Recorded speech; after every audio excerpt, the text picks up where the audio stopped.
So, welcome everybody. You probably don't even need this mic. I project.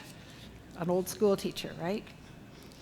Thank you for coming, and thank you for the donations to OShare. That was really important. Safe and sound. Oh my goodness. I do those things these days now. It's for safe and sound that everybody put it in, and Doug Cleverly, who's coming in a few minutes, he's going to be the one taking it back there. He's been working on the renovations that they're doing. Oh, we have somebody here. Annette. So Annette, maybe you could come up to the mic after. Okay. Thank you, Annette. I want to do an acknowledgement. You can tell I'm a little nervous, so I tried to memorize it, and I thought I had it memorized, but just in case, my eyes will go going down here a bit. I want to honor and thank our Indigenous friends and neighbors by acknowledging the traditional territory of the Anishinaabe Nation and the people of the Three Fires, known as the Ojibwe, Odawa, and Potawatomi nations, and further give thanks to the Chippewas of Saugeen and the Chippewas of Nawash, now known as Saugeen Ojibwe Nation, as our community partners and traditional inhabitants and keepers of these lands. Thank you. So tonight is really an important meeting, and I am so thrilled that I have been able to, everybody that I asked to be part of it said yes. So and one of the things about the other thing is having it here, and they said yes. So thank you for coming, and I hope that we are going to go on with some very nice things. The person who I'd like to introduce to you now is Anne Marie Shaw. Anne Marie is part of the County Housing Solutions, and she's going to be the commentator tonight, introduce the panelists, and be kind of getting us set up for what we're trying to do this evening. So it's my honor now to ask Anne Marie Shaw to come over here.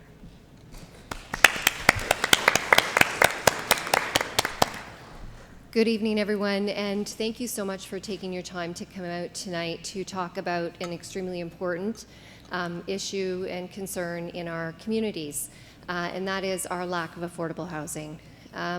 We know that there are not enough resources, and we as a community need to hear from you, your ideas, your solutions.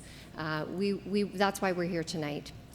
And Jan has graciously invited 4 wonderful speakers tonight who are going to talk about some of the things that are happening, some of the solutions, and some of the ideas that help us to build and to create new affordable housing, but also help us to understand where we're at with what we might need in our community. So our first speaker tonight is Carol Merton. And Carol is serving her second term as counselor for the City of Owen Sound, is a healthcare professional currently in private practice. She has worked in a variety of management and leadership positions throughout Grey Bruce and beyond, and is a member of the Institute of the Southern Georgian Bay Housing Working Group. She co-produces and hosts HealthLink, a local cable TV program designed to connect home, community, and healthcare. Carol actively participates in a variety of committees, boards, and community groups on topics and initiatives related to housing, community well-being, and accessibility, and we're pleased to have her here tonight. Thank you. Thank you. I want to say thank you to Rebound Owen Sound for the invitation to participate on this panel. I don't have to stand up, do I? Good. The housing and homelessness crisis is a social, economic, and health crisis taking a devastating toll on families in our communities. I believe that our community working together has the power and collective impact to make a difference. We need forward-thinking leadership and citizen engagement to look at housing solutions and explore what is possible. Instead of hearing yes, but, let's demand yes, and we can do more. Affordable housing is a symptom of a larger problem. Poverty and income insecurity, complicated by inflation, the rising cost of food, and a social safety net that is stretched to its maximum limit as financial supports and resources dwindle. Tonight, you will hear data and numbers that make the terms affordable and attainable more specific to real-life numbers, rather than the generic, abstract terms. What is affordable to a millionaire is not affordable to me. At first glance, it looks like there's a lot of housing in the works based on the number of permits that have been issued and approvals granted. It is clear that announcements, approvals, and plans are not enough. We still have an acute, affordable housing crisis. The new builds, and we're happy to see new builds, but they are not always the right kind of housing, even for the middle income, and especially not for those who are on lower or fixed incomes. There are discussions and perspectives regarding policies. There is finger pointing and questioning about whose role it is and where the responsibility lies. None of this is in sync with the absolute desperation that many in our communities feel. So let's get back to the basics. Let's put people first. People first means having income security and a roof over their heads for those who work in our businesses, our retail sector, our service industries, our healthcare sector, our seniors, those on fixed incomes, and our most at-risk community members. Tonight, we're here as a panel to spark community conversations about working together for housing solutions. Let's talk about our collective community wealth. Let's talk about untapped resources, private, public, and philanthropic partnerships, and social financing options. Conversation together is an important starting point. It is not enough. A community call to action can put meaning, intent, and actions behind the words. How might we answer these questions? What housing and rental targets do we need? When do we need them? How do we get them? Who will coordinate and champion this effort for our community?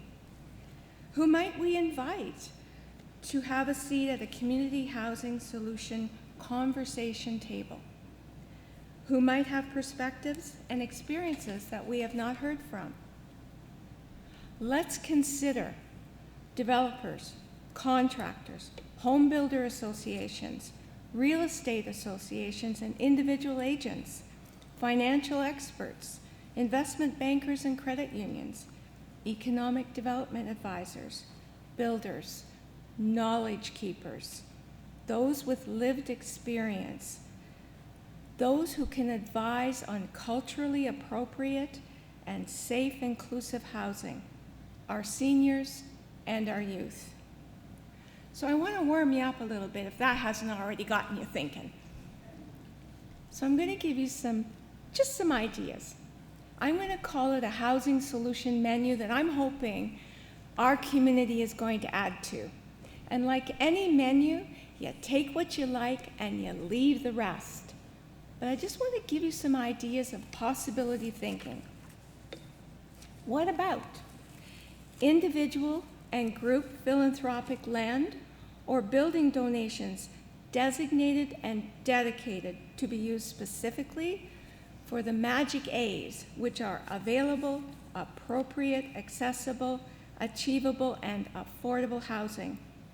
Imagine what developers might be able to build and offer as affordable if the land cost was removed from the building cost as a result of a land gift or a land trust from a benefactor. Imagine if a building from a private owner was donated that could be repurposed to accommodate affordable housing and rental units, since the cost to purchase a building was removed from the retrofit. Aging in place strategies, exploring a housing or a home share registry that links seniors in their homes with available space, along with, and this is important, added financial support so that they would be able to either obtain grants or have access to funding to actually make that arrangement so they can be a shared living accommodation. Land leasing, land grants, repurposing underutilized buildings that can add to the housing supply in partnership with our educational institutions like Georgian College, our healthcare organizations like Grey Bruce Health Services, family health teams, and aligning with other initiatives like our physician recruitment strategies. Community Foundation Fund, designed to support affordable community housing needs, accessible through their granting and their grant application process. The possibility of partnerships with organizations that are seeking extra revenue and/or long-term value from land they already own. These might include the faith communities, legions, not-for-profits and co-op housing, service clubs, and organizations. Conversations with organizations that have a proven track record of effective housing build models, like Habitat for Humanity, to explore and create models that could work for our local needs based on what affordable really means here in Owen Sound. Lobby the federal government to remove HST from affordable housing builds or retrofits to make a new build deeply affordable. Community bonds and social financialization of housing needs. Educational institutions to discuss shared partnerships, shared financing or projects, and initiatives for student housing as an incentive, and include a housing allowance post-graduation to encourage those who have trained here to continue to live here and meet the needs of our residents. Those would be enhanced bursary programs. Employers and chambers of commerce considering employment housing builds and living wage incentives for the key human resources, skills, and trades we need here for economic growth, development, and sustainability of our community. And there are many more options that our community can have and add to this menu. Community conversations, like we will have tonight, are a powerful key to unlock our local potential to find solutions. Community conversations bringing together a variety of groups and individuals, unlikely as well as likely partners and influencers, can be a powerful force for change and initiate action as we move through these shifting times.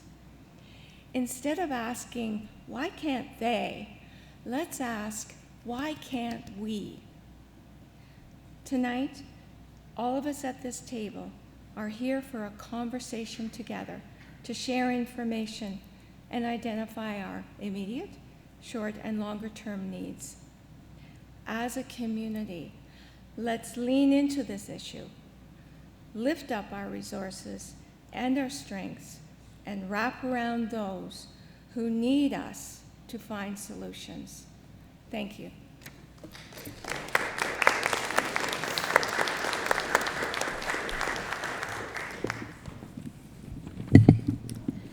Thank you. And we forgot to mention that we will be doing questions at the end of the 4 presentations.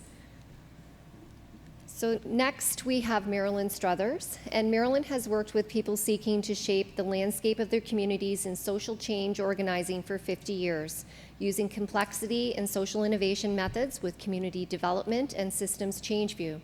She has facilitated, taught, coached, organized, and researched and written about organizing practice in Canada's social sector. She is currently deeply engaged in affordable housing and mobilizing communities to act on climate change in her own home community of the shores of Georgian Bay. She is currently with the Institute of Georgian Bay, and has a volunteer group that is looking at affordable housing and social finance, and they have just recently released a toolkit, and she's here tonight to tell us about that. Thank you. I just want you to know there was no memo about the panel wearing turquoise. There's some cosmic thing going on. Look it up when you get home. What does turquoise mean? I have, as a volunteer, facilitated for the Institute of Southern Georgia Bay. I was getting mixed up in the order. And we started out looking at social finance and what that was and how it might be of value to our communities during the pandemic, as we thought really rural is going to be at the tail end of any kind of bailout money for businesses and so on. And partway through that, I remember saying to our group, which actually includes Carol and Liz and Lee, at different times we've had about 45 people in and out of this conversation. But I remember saying to people, well, we've been meeting for every 2 weeks now for a year and a bit, so we're taking the summer off, right? And people said, no, there's a housing crisis coming. We have to keep going. And so we did. We pivoted and tried to figure out how social finance models that we'd been learning about could actually support the housing, the building of affordable housing over time. And that got us into a wonderful invitation to join Social Innovation Canada and CMHC in a social innovation housing lab to look with communities across Canada at what kinds of solutions were present there. And just say that social innovation is a way of doing community development. That was where I began. I should really take the 50 years out of that bio. So it's embarrassing. It's all I've really ever done. Social finance takes on complex problems, right? So the hallmark of a complex problem is that it has no simple solutions. There's not one simple solution. And as a facilitator, one of the things we know about facilitating in complexity is that the first ideas are not the right ones. The ones that people get really excited about first off are not the ones that are actually going to change the system that's creating the problems that we're experiencing. So we have taken that learning now. I think we're probably 2.5 years in. I've sort of lost track. There's a toolkit up now with our thinking to date. I gather I have the ability to update that once a month, so we'll certainly be doing that. And I've left little tickets that look like this with the URL that my partner made for me yesterday, so that you can pick it up and see where to look and read. So we looked at the housing crisis we're experiencing as a systems problem. We look at the housing system in Canada, which is a financial system that results from years of policy, market conditions, regional income differences, that really have created a system of home ownership and rental where housing has become a commodity. For some people, it's an investment opportunity. For some, a recreation opportunity, and nearly impossible to attain for others. And so there's patterns in this, that when you look at a system, you look for what the patterns are because that's where the intervention points are. So some of those people who can no longer afford to attain an affordable home, whether it's rental or housing, are key industry employees in our community now. And I'm going to talk to you a little bit about that in a sec. So you may have heard the term financialization of housing. On our toolkit, there's a really in-depth report that was the first phase of Social Innovation Canada's work, spelling out the way we can see the way our financial systems are actually influencing what the developers do, what our municipalities do, what the buyers do. And this is a long, slow build to get to the disaster that we are in now. The system is achieving exactly the results that it was designed to achieve. Not that that had any Machiavellian designer, but that system now is doing exactly what it was built to do. And it won't do differently, it cannot. So we have to actually change that system. Here, as a result of that system, high market rates in urban areas have made our rural communities' relatively low housing prices pretty attractive to investors. And COVID made our communities even more attractive as a place to visit and to live, whether it's full or part-time. And you will have seen all the numbers about what it takes to buy a house now compared to what it used to take to buy a house. We've all watched that happen. And when our key workers cannot afford a safe place to live, rental or otherwise, this is making our community in the long run unsustainable. So I invite you tonight to use an indigenous way of seeing that was developed or named, I guess, not developed, by Mi'kmaq elder Albert Marshall, two-eyed seeing. So when you look at a complex problem, you have to look at multiple points of vision. Two-eyed seeing here is we need, as a community, to look down at the people who are suffering. We have to see the tents by the river. We have to read Francesca's work about heating and hydro and commit ourselves to donate there. That's one-eyed seeing. The second-eyed seeing is to look up at the system that's actually created the problems and find the leverage points that are available here in our community. I know there's provincial leverage points, which we may or may not get. I know there's federal leverage points, but there's also local leverage points that we could be using, and that's where I'm going to focus my attention tonight. Because we live in a democracy with one of the richest public engagement sectors in the world. Do you know this? Second only to the Netherlands. We have more nonprofit organizations in Canada. We actually have the power to change the system, perhaps more than any other country in the world. So a few data points. In the Crisis from Our Group's work, there was a preliminary housing report given to or delivered to the Community Service Committee of Owen Sound. It's on their agenda. You should read it. You should read everything that comes out of our municipality about housing. But here's a few data points you won't find yet in that reporting. When I came to town, actually I don't live right in Owen Sound. My kids all do. That's why I'm here. I live in Georgian Bluffs. But when I came to town in 1974, there were about the same number of people in the city as there are now. We're not a big growth metropolis. And so it doesn't take really high sector math to figure out that maybe this is not just a crisis of supply, that something else is going on. The Community Foundation's Vital Signs report, look it up on their website, tells us in 2016 numbers that fully 1/4 of the homes in Owen Sound were owned by people who don't live in them. And this was prior to the in-migration of COVID escapees from the city and the current wave of investors. The national average now, today, is 1 in 5 in cities. So we are beyond that rate. And I'd love to have current figures on that. And I think it tells us we need to look closely at the impact of short-term rentals on our housing supply and the policy tools that our communities can use. And if you want to hear more about this in the question and answer period, ask me about Wales. Homeless people who live along the river are an evident part of the problem, affected by it. Homelessness has increased in every city in Canada. If you look deeper, you can see the effects in all parts of our communities.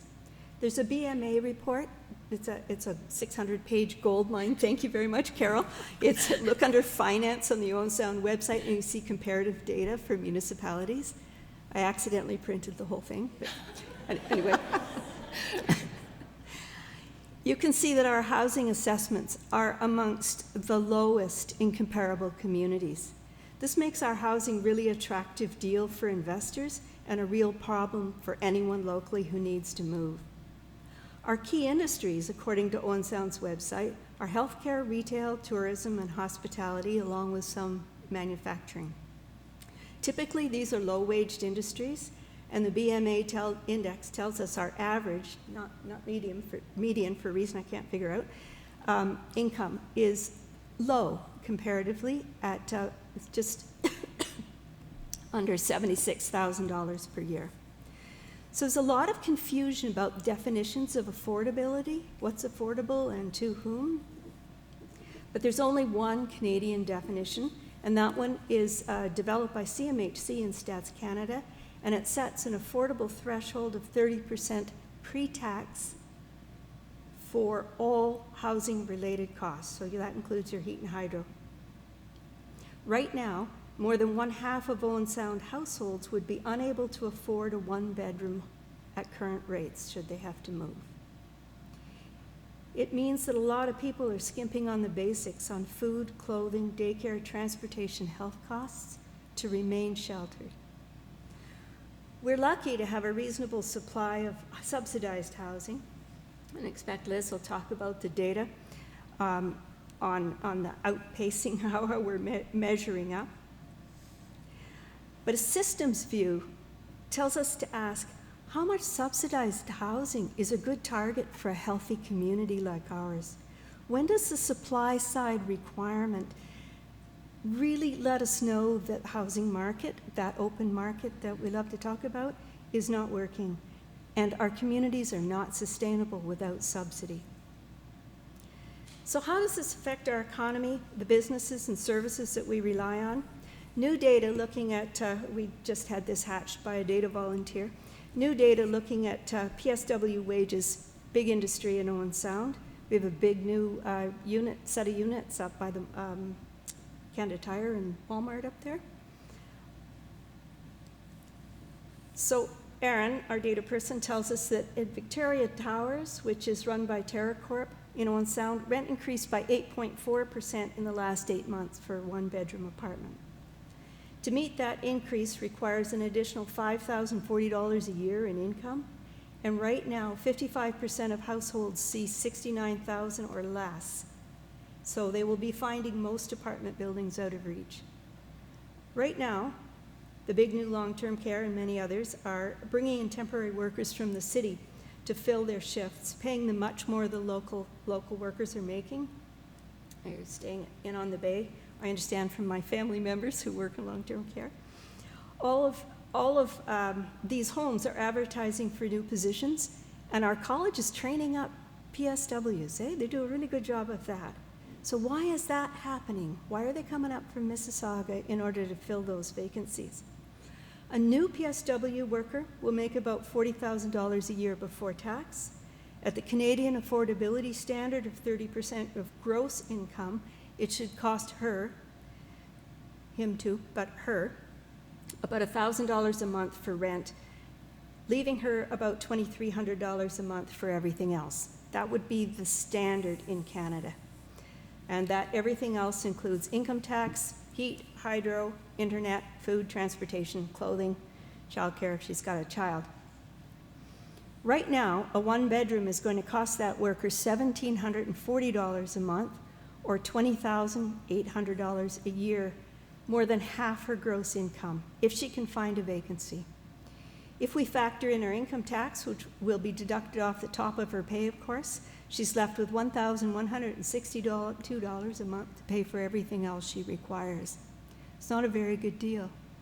And this is one of our key, healthcare is one of our key industries, one of our top 4, right? A young person graduating from Georgian College with a shiny new PSW diploma to help fill the employment gap is likely to be making more than the worker in your favorite restaurant, hospitality, or your grocery store. If we learned anything from COVID, it is that these people are now essential to our economy, as are the owners of the businesses that we work in. It's really a new definition of essential workers. The lack of affordability cuts across demographics. Seniors who have lost a partner or for other reasons must move from family-sized homes, releasing their supply into the market, often can't afford the condos that are available now. And perhaps, Francesca, you'll talk about the increase in seniors showing up in food banks and at OSHare. So back to the financial system. About 20 years ago, nonprofit sector organizations were struggling with government subsidies and grants, not coming soon enough, not being flexible enough, and so on, and started to develop social finance structures to really use the for-profit models of financing to achieve social value goals. Affordable housing is a social value goal. And there's a range of these, from community bonds to social investment to social procurement.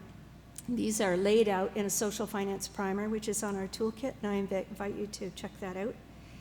It really has brought our group to ask, how do we lend, spend, and invest in ways that support our local communities? Lee, you'll recognize the language.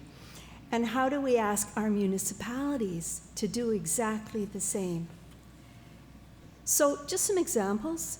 Godrich, I talked to a friend who's been on council today, made a partnership with the county and actually donated Godrich land for a build by the county.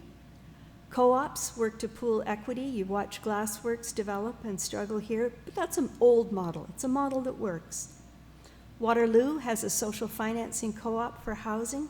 They've separated the co-op builders and developers from the finances. They actually do the financing on behalf of, which gives them an ability to leverage with the municipality, and also gives them some scale around things like community bonds. Toronto has a social bond, trades on the Social Venture Stock Exchange, and it is totally dedicated to affordable housing in Toronto.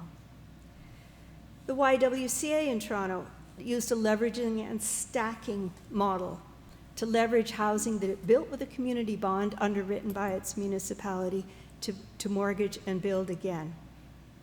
So these really are models of housing that are collaborative partnership models, often using the same financial structures as the builders who are buying and selling in Owen Sound today, but they're retooled to leverage community wealth to bridge the gap between what it costs to build right now and what our low-wage community might be able to call affordability at 30%.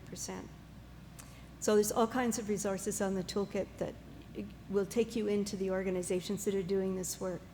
It's happening largely in urban, and it can happen here too. Our question now is, how do we mobilize these strategies and tailor-make them to rural communities?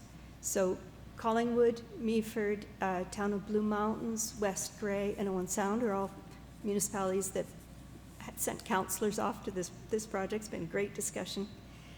And we've realized we need municipal engagement to fill this gap for 3 reasons. In rural, we don't have the density of nonprofit infrastructure they have in urban. Stats Canada's just released some data on rural nonprofits, and the one piece I remember really clearly is we have about 3% of the revenue of our urban counterparts. So we don't have the scale. Second, municipalities have the ability to plan for affordable housing connected to our economic development realities. So planning for not what might be, but planning for what actually is in terms of the workers that sustain our current businesses. And finally, municipalities can incentivize affordable development in their development approvals. And there's a host, we're working right now on a kind of menu for what those incentives are and how you might lobby your municipal councillors to be using them. So, 6 good things we should be asking Owen Sound Council to do. Find, create, and join the neutral learning spaces where people are thinking together about how to solve this complex problem. I think, Carol, it was you that said our small group was, she called it Switzerland, because there's really no political overtones. People come from, all different walks of life in that particular group. So we need to ask our councillors to learn alongside our community. We need shared definitions all over, including in the province of Ontario. People are making up definitions of affordability and attainability, but there is already one definition that has data matrix behind it that we should be using. We need our municipality to actually plan a housing plan with an eye to sustainable housing available for the workers who actually work here. I know, Carol, you made a motion on that one at one point that didn't go through, but one lives in hope. I think it's really absolutely essential. Engage the wisdom of communities. When we had the chance to look across 6 different communities and see which ones were ahead of the game on housing, it's the ones that engaged their community with a community task force on housing and really delegated some of the work of figuring out and recommending. So council remains in the driver's seat, but people have tremendous wisdom in our communities and money to invest, particularly some of our newcomers. And finally, joint learning about community wealth strategies, which kind of fits with the above, but also to collaborate locally and regionally. Our municipalities are too small to achieve scale. We can't solve this problem one by each. We need municipal structures to begin to work together. It's starting. There is one now. So we need those things to begin to happen, and those are real things that we can ask this municipality to do. Thank you.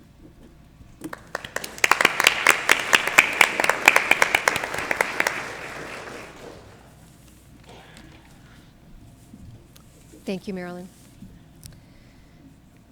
Next we have, is this on? Oh, there it is now. Thank you. Next we have Liz Buckton. Liz is a registered professional planner with 17 years of local municipal planning experience. In 2022, Liz joined Grey County as senior policy planner with a project focus on investigating the potential use of public lands for affordable housing creation. Liz approaches this work through a systems thinking lens, viewing affordable housing as key community infrastructure, which is both necessary to support individuals and critical to the overall sustainability and success of our communities. And Liz is here today to share us a little bit about her role and where her project has led her with Grey County. Thank you.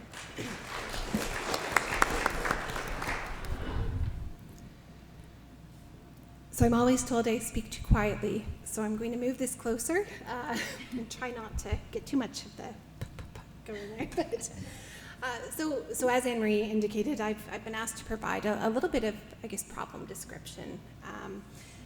And I think that has been a focus of what I've been doing. We've been looking at, I guess, strategy around what lands are available, how do we screen them, what might be suitable for housing, what's not suitable for housing. And we've also taken a deep dive into the data just to try and understand the problem a little bit further. So what we've used is a prototype methodology out of UBC, University of British Columbia, called the HART methodology, so that's Housing Assessment Resource Tool. And that has allowed us to kind of develop some income groupings based on the findings of their research to help us understand, what is affordable to households making what income. And certainly we have the 30% rule of thumb, but I think when we look at kind of the very low or low income groupings, there definitely are some assumptions that we need to make because at some point that 30% falls apart a little bit, especially when you're in very low income. And so those numbers have to be considered a little bit differently. The needs of those very low income households are different. But what I decided was that, it might not be the best use of our time together for me to sit up here and just, recite numbers to you, because that's not a very engaging approach. And so what I thought was, perhaps we could kind of get at that problem description piece in a more narrative way. And so what I'd like to share with you is kind of my 3 primary understandings or takeaways, having spent the last year fully immersed in this policy and research area. So I'll throw in some data there as well, but I just would say that we have prepared that data report. We did take that forward to the task force at the County Affordable Housing Task Force last fall. I do think we've got it linked through the toolkit as well, but that's also available on the county website to download if you'd like the numbers and all of the good nuance that's in that document as well. So there are 3 kind of key understandings that I would like to share with you today. And I think we've got some good resonance in terms of some of the comments that have been made thus far. I think the first key understanding is that, we talk a lot about the housing crisis, and we see all different tools being kind of thrown at it to try and address it. But I would suggest, and the more I read and research, the more I understand that we're actually looking at two interrelated housing supply and affordability issues. And they're going to require really different solutions and partners and tools to address them. And so for the purposes of today, I'm going to characterize those as the loud housing crisis that we've heard a lot about, and then the quiet one. And so the loud housing crisis is that missing middle housing. It's that near market pricing, just a little bit below market pricing, aimed towards kind of average income households that are perhaps earning, say, $60,000 to $90,000 a year in terms of their income. These folks would have traditionally been able to access pretty much all of the rental housing that's available on the market, and would have had options to enter into the ownership market as well historically. But lately that's not the case. And so we are finding in those income groupings now that folks are having a really hard time actually entering into ownership housing. And so we've seen some programs and some legislation crop up around this particular element of the housing crisis. So we've seen some interventions in legislation around how we charge development charges and attribute cost for infrastructure to developments. We've also seen some changes around our planning processes and trying to streamline those to get supply to market faster. But that's really focused in around those folks that are looking for units that are maybe in kind of the $1,500 to $2,200 range, housing cost all in. The quiet housing crisis is arguably the more important, I guess, in terms of urgency. And I think it's also much more challenging from a scale of resources that will be required to address it perspective. And so this really involves kind of that supply shortage of affordable units for folks that are in the lower income brackets. So moderate income and below, $60,000 and down in terms of household income, but really focusing in kind of that $40,000 and below income range. And that would also kind of at the lowest end of the spectrum include folks that are on social benefits, such as ODSP, government pensions with guaranteed income supplement, that kind of thing. So for these folks, we're looking at affordable rents or housing cost of maybe $400 or $800 up to $1,500 a month. And I would really challenge you to go and take a look on Kijiji or Facebook and try and find a unit available at that price at the current moment in time. And I think, not everybody, of course, is in a housing crunch personally in their own households right now that are falling within these income levels. But I think, as Marilyn had noted, if something happens where they need to move, if a partner goes into long-term care, or if they lose their job, or, they're rent evicted, whatever the case is, then these households will need to be looking for housing units, perhaps on a rental basis, right? We're probably looking at rental basis, perhaps social housing. But there's just really not the supply there to service them. And so I think the way that we reference that is that these households would be living in a situation of precarity. They are just waiting for that shock to their system. And I think it leads to a host of knock-on issues around the condition of housing that people are then resulting, that they have to tolerate in order to have a roof over their head.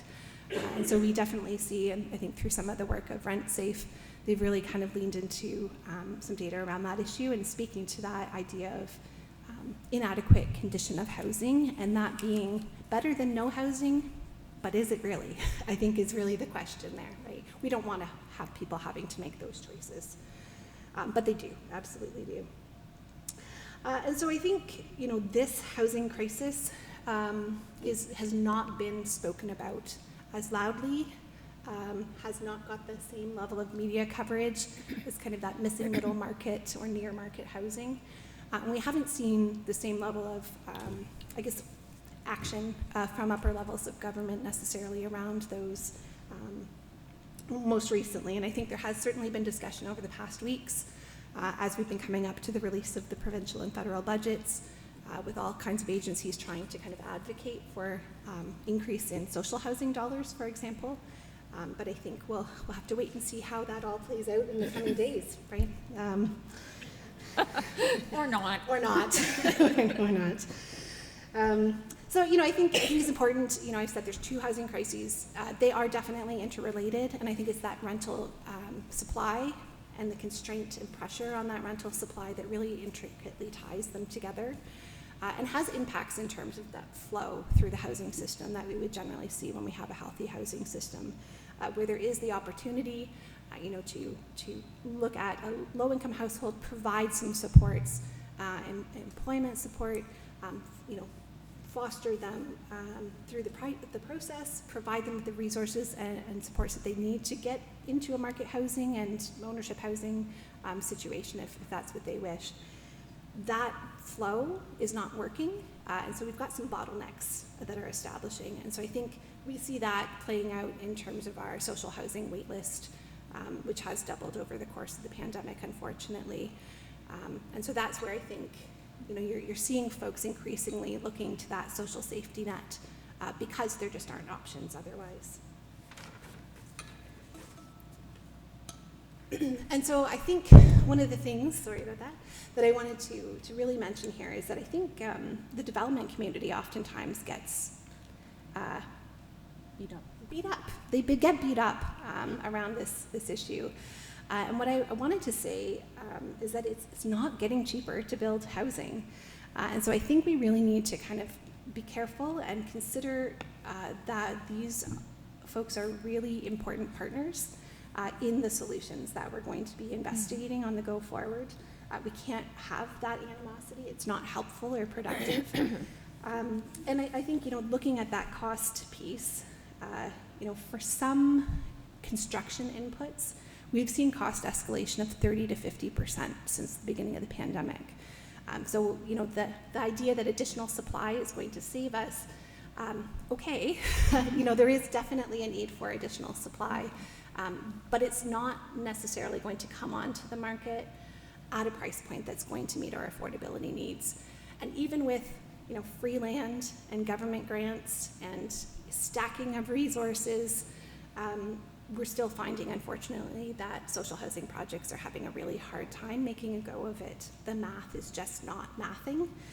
And so I think that is an opportunity, as Marilyn mentions, to really look at that social finance piece and other creative tools that we might have available to us to try and make the math work, really. Yeah. So that was the first understanding, and that was very wordy, the nuts and bolts understanding there. That we have kind of these two interrelated supply issues. So not just one housing crisis, but we need to be looking at solutions for both of those particular issues because the solutions will be different. But the second understanding is that housing is key community infrastructure.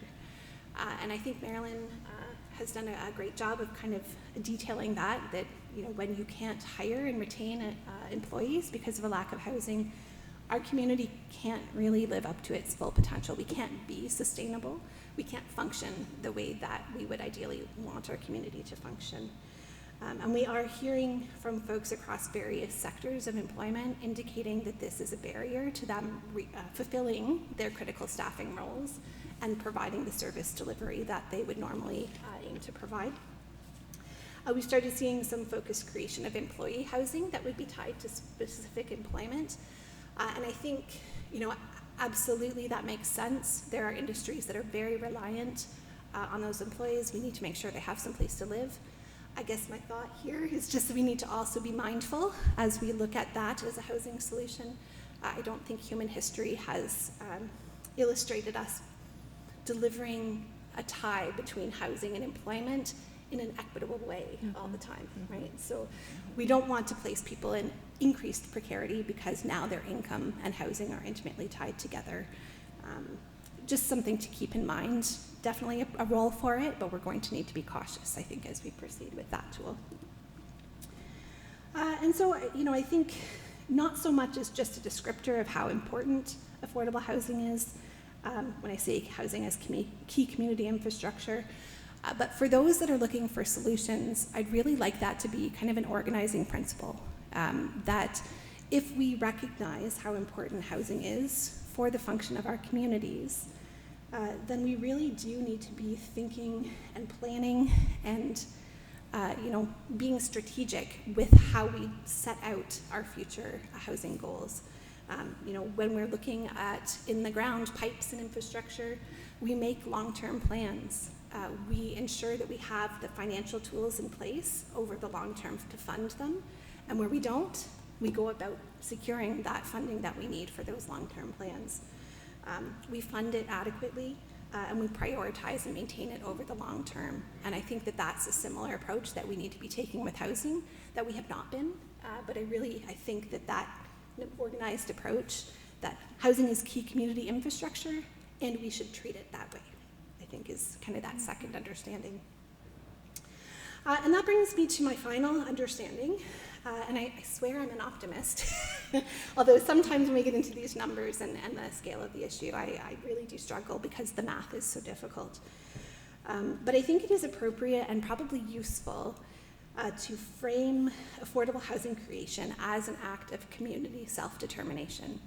I think that it's absolutely necessary that we go about advocating for better systems, for better funding, for different share of responsibility around housing. I think we can absolutely look at creative funding models and educate ourselves around those models, around different tenure options for our units. But what we can't do, what we mustn't do, is wait for money to fall magically from the sky. It's not going to happen. We absolutely can't wait for that. We need to take action because, well, like we just covered, right, it is key community infrastructure. We need to be taking those actions now. And I think that means also that because the math is so hard and because it is so important, we're actually really going to need to be collaborative in our approach. And I think we're going to have to think about roles and responsibilities in a different way. I think that's scary, perhaps, but I think it's also really good because we are small urban and rural municipalities. We're not a stranger to resource and capacity issues. It's kind of our wheelhouse, right? And so I think, if we can take those lessons learned, all of those made in gray solutions that we've come up with for various different problems over the years, and apply that same collaborative principle where we are sharing resources and we're communicating with our fellow agencies, I think that is the best opportunity for progress on this issue. And I think also it does really require a shift, I think, in the public sentiment or understanding of the issue as well, that it is not an individual issue. Housing is not a problem for one person. It is a community issue. And I think if you think about how you got here today, how you lived your life, the fact that you maybe ate a meal today, we can recognize through those experiences that we are interdependent. People, humans, we're interdependent. We live in communities. And so this notion that this is somebody else's problem and not our problem, it's cognitive dissonance.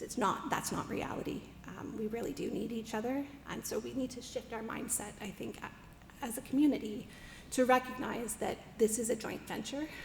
It was never about one single person. It's always been about all of us, and we can act that way in our organizations, in our government, in our, in your homes, in our personal lives. So those are the three key takeaways. Certainly encourage you to take a look at the data report. It really dives into kind of meaning making around the numbers and the stats that we have. And the other thing I would just plug is that we are working on a updated housing action plan at the county. We are in kind of final draft stage with that before we'll be taking that out for some input from the member municipalities in the coming weeks. And that does look at a systems approach. So we're looking at interventions in policy, in process, in programs and procedures, mindsets, power structures, relationships, all of it. And we're also going to be taking that collaborative approach. So the county will be identified as a leadership role for a number of the actions, but I don't think there's a single action on there where the county is the only party that would be involved with a solution. And so I think I'll leave it there, but happy to dig into any of that through the questions as well. Great, thank you.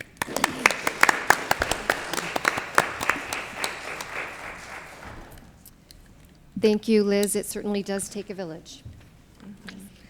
Next speaker is Francesca Jobin, and she has been the Executive Director of the United Way in Bruce Grey for 18 years. Francesca brings an abundance of lived and life experiences layered with innovative thinking and solutions to all that United Way does. She's a champion of all things 211, and Francesca connects with community through sheer force of will.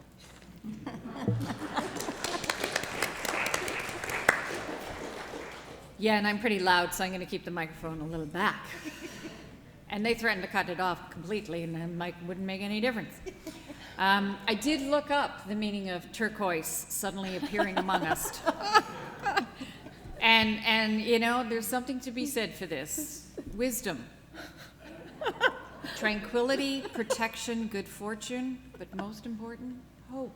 Hope. Yes. So, we take these moments when we can, because those things are really important. And you know, that's what we're talking about today, that something's really important. And I'm a little amused at Liz saying that, you know, the low income side has been very quiet. It's like, you want me to get louder? Really? Okay. And I think my perspective on that is that, you know, when we talk about the missing middle, and we desperately need that missing middle of housing. I live in missing middle housing in a townhouse here in, you know, in Owen Sound. Is that, oh, okay, yeah, we didn't build density when we built homes. We built suburbs, and that's what we've got to fix. But when we talk about low income and we say, okay, we need to build for low income and we need to build so we don't have tents along the river, well, we're not sure because we don't know those people, and we tend to see their circumstances as a failure of who they are and a failure of their circumstances. And maybe the karma that put us all in turquoise tonight, you know, has decided that their life is, and that is their lot in life. And they're there to teach us to be more graceful in how we go about life. And I'm sorry, but no. Unacceptable in terms of a failure of self. If you are a senior in Canada living on GIS, OAS gains, you do not have a pension, your income is $20,000 a year guaranteed. There's a universal basic income for seniors, it's $20,000. That still won't get you anything. That's $1,600 a month. And so when we have developers that are coming to town, and I'm not maligning developers, they have costs, and they've costed out a building, and it's going to start at $1,700. Seniors are not going to be there. Working people, maybe, but not seniors. Certainly not anybody who's living with a disability that really could benefit from a new build that's clean, that's got laundry on every floor, that's got an elevator, that perfect place to live in small, you know, small space, lots of density, can't afford it as a senior on a universal basic income, because we have guaranteed our seniors to have that. We have not guaranteed that for people with disabilities. We have not guaranteed that for people who simply cannot work. Or can't find work now. You know, we're at max employment. Everybody and anybody who wants to work, has the capacity to work, has the skills, has the social capital, the connections, and lives in a place that can get to work, is working. You know, Fort County Labor Market Planning Board has come out with that. So when people are still looking for employees, because we need employees, and we talk about PSWs, and oh my God, we need PSWs. The number one career of people accessing the United Way's utility program was PSWs. Over and over and over again, coming in because they had 0-hour contracts. You know, they would be sent to the, you know, if they were in home, they'd be sent to the furthest distance because they don't pay mileage till they're at the first location. So you go to Tobermory and then work your way back. And it's that predatory employment piece around the PSW sector that we're starting to see. And, you know, we can bang our pots and pans during a pandemic, but, you know, we're not going to pay people properly. And we're certainly not going to pay women properly, because they should just do it, because that's what we expect of women, to do those things. So when we talk about that housing crisis, the housing crisis is an income crisis. We have a report around our living wage. They're in the box over there if you want to have a look at that detail. A living wage for Bruce Gray is $20.70 an hour. Minimum wage is $15.50 an hour. Minimum wage is simply the lowest an employer can pay you legally. Whereas a living wage takes into account all those things that you need to thrive in life, not just exist, but to thrive. So we look at shelter, transportation, childcare, and food. And we take into, you know, internet access. You know, we give you a phone because, you know, why shouldn't everybody have a phone? Because this is way cheaper than those landlines, because every time you moved, you had to get a new landline and pay all those costs. Well, now, my kids have never had a landline because it just doesn't make any sense. A single person, when we break it out on the demographics, is $19.12 an hour. A single parent with 2 children is $24.74 an hour for a living wage to afford 2 kids, only one of which is in childcare. The childcare thing got messy with the $10. We didn't do the $10 daycare because you can't find it, because we don't have any ECEs. We don't have any ECEs because we don't have any housing for the ECEs to live in that can afford, because we don't pay the women who are the ECEs properly either, as much as BSWs. And food. We saw it yesterday. You know, we talk about these long-term plans and developers and, you know, getting land donated. And, you know, I've worked on a few habitat builds and, you know, work with Habitat quite closely and cheer them on. Go faster, do more. You must go faster. And they do an amazing job. And what we're seeing out in the community right now is what we need to focus on is today. Because it takes a summer to build a habitat house. It takes a year to build or renovate something else. And you know, we've got amazing plans and we've got amazing projects that are in the pipeline. But today I gave out another tent, a tarp, and a sleeping bag to an individual who is going to go and sleep by the river. Yesterday, we had our SOS market over at the farmers market, and Ann Colleen, who is here tonight from O'Share, 50 more lunches yesterday served than normal when we go down to the market on Wednesdays. The Salvation Army with their emergency food hampers were there, and more than 40 to 50 more than what they normally do at that event. What's amazing is they met the need. They stepped up, gets on the phone and orders more pizza.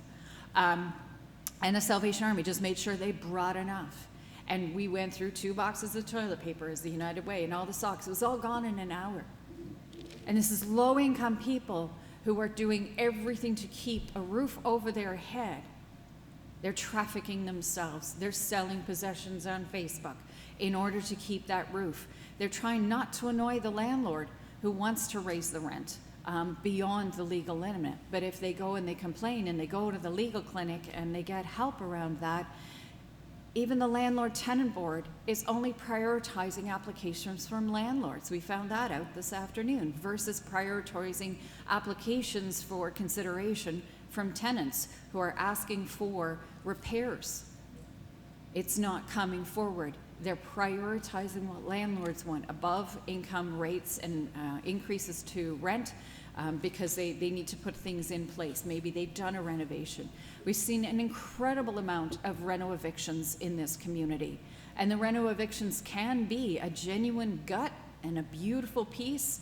And by the time, you know, you get to those folks that have been reno evicted and you've got a legal right to go back at the same amount of rent, and they've just moved and they're exhausted. And it's too much to go and fight that landlord, and now where they were paying $1,100 is $1,700. And we've also seen cases where it's just a layer of new paint, and that's the reno eviction. And then you get into, well, my family's members are moving in, and we've seen all of these things, and we have people camping along the river. And we are running into a crisis with our shelter programs as well. We're coming into the warmer seasons. Our motel system, which is a more dignified way of giving people shelter who are unhoused, you know, needs to go back to being motels and being touristy. So we're going to lose rooms, and we're going to have to shrink that program because we can't sustain it. The funding is just not coming down from the provincial government that is anywhere indexed to inflation. It has no relevance whatsoever to the level of need in the community. And so we're just, you know, here's your pot of money. And there was nothing in the budget this afternoon for people. It was all about infrastructure in Toronto. Toronto. So these are the challenges we're dealing with. So we need to look at tonight. What is somebody going to do tonight, next week, next month, next winter? We have found out through our research as well that there is no legislative imperative for any level of government to provide warming centers or cooling centers, because with climate change, we're going to see, you know, we had the heat dome that killed 60 people in BC, can't remember off the top of my head. So we're going to see more of those extreme weathers. And there's no imperative whatsoever. It is not a county responsibility. It is not a municipal responsibility. Absolutely episodic emergencies, so, you know, fires, that kind of thing. If it is going to be really hot or really, really cold, a municipality, yeah, you should open your buildings. You should have the library. You should have a Julie MacArthur or a Bayshore or a City Hall. But at 4:30, when we close those buildings, there is nothing that says that you should stay open. That is not in any legislation anywhere. And knowing this now, because this has been something we've been confused about, we know the answer. So when it's nobody's responsibility, it's all our responsibility, that we as a community have a moral imperative to look after the most vulnerable in our community. We have an ethical imperative to ensure that people do not perish because they are outside, and that their needs are looked after. And we've got incredible programs like the SOS. We're still waiting for the official data for public health, but we're seeing a significant drop in overdose deaths because of projects like the SOS. You know, getting people attached to substance use management, as well as providing harm reduction so people are not losing their lives to the opiate overdose crisis. But we need more support. Whether somebody has shelter tonight should not depend, or whether somebody has supper tonight should not depend on whether Colleen is a good fundraiser, whether I'm a good fundraiser, where Annette's a good fundraiser over at Safe and Sound. When it is downloaded to the charitable sector, you're asking us to bake sale our way out of a housing crisis that's worth millions of dollars. And you're saying the community, oh, you know, we'll just make a donation and that'll take care of that problem. It's a huge problem. You know, I got my little spreadsheet here. And in order to buy a house, because I looked up today's data as well around the cost of a house in Bruce Grey, not just Owen Sound, and you need a six-figure income. You need speech therapy too. You know, to buy a house, like that's nuts. And then we think about, you know, 14th Street's going to be amazing to help our folk. Bayview's going to be amazing, not that it's called Bayview, but we're calling it Bayview. That's going to be needed, but we need the staff. So where are the staff going to live? And we need to pay the staff properly. We don't want to undercut the staff. And we want to look at things where instead of, you know, let's haul in the security guard and put the security guard, let's get a paramedic. Give me a paramedic, not a security guard. And then when people are having a moment, I've got a better qualified, more, you know, engaged person who understands that this is a healthcare crisis issue, not a social issue, and not a personal failure issue, so that we can make a change, that our community can come together. So just to kind of wrap all of this up in some kind of go forward, you know, somebody said to me last week, give us something to do. Give us a call to action. Tell us what we need to do. So I'm going to ask you to donate. And I want you to not just donate money, but donate time. Sit on a board. Help with a fundraiser. If you hate fundraising, fine. Bring something else to the table. Organizations need more than fundraisers. But get engaged. Be a part of OSHARE. Be a part of Safe and Sound. Be a part of the United Way. We're across the street. You know, there's lots of us. Today, we provided emergency funding to a school in Owen Sound because their breakfast program is out of money, because there are so many children eating at school because there's no food at home. And that we found out that parents are not feeding the kids on the weekend because they want to make sure they have food to send to school at lunchtime, so that the teacher doesn't call Children's Aid and say no food came to school today and that child is unfed. That's what's happening in our community, and that's why they're coming out to those programs. So get involved. Habitat would really like to stop paying HST when they sell a house to their applicants. That would free up so much more money for them. And you can make an exception and say, social housing, purpose-built housing, like Habitat for Humanity, that's built by a not-for-profit, or like the Lutherans that are doing St. Francis and all of that, are exempt from HST when they sell something. It's pretty simple. Write to your MP, because that's federal tax. If you have space in your home, think about opening up that space to a student, to someone that, that could maybe help you around the house. There are levels. It's not just, we're not asking you to take in Liz. My God, she's a pain in the ass. It's got to work. There's, Blue Mountain's working on that, on a home share program. I was born in England, and multi-generations in the home was just fairly standard. And it's a lot of fun. Become a living wage employer. If you run a business, get accredited as a living wage employer. Your employees, we saw that with Chapman's, pandemic pay. Wasn't that awesome? They kept it because it stabilized their workforce. They did not have turnover when they paid their workers, because then their workers could afford the transportation to get there as well. And they weren't stressed. They weren't going to go home and worry that the electricity had been disconnected while they were at work. And we need that universal basic income for people who cannot work. When we've got some great changes around, people on ODSP can keep more of their money when they have a job. But what about the people who are not able to be employed? And that's the whole point of the Ontario Disability Program, is you've been deemed by a medical professional to be unable to work. So why are we keeping these folks living in abject poverty and making their health a lot worse? It's always interesting, when I love Chapman's house, Chapman's, and people often rally when they go into the hospice. And it's because the level of care is so intensified and every need is met, and all the free ice cream you can want. And their health improves.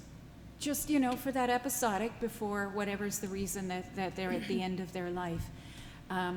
That's so important, and that's a telling piece, and we have great examples of that. When we looked after all those people in Hanover, when we had a COVID outbreak in a rooming house, their health went from here to here. That's what spawned SOS, because public health went, my God, you guys have got to keep going.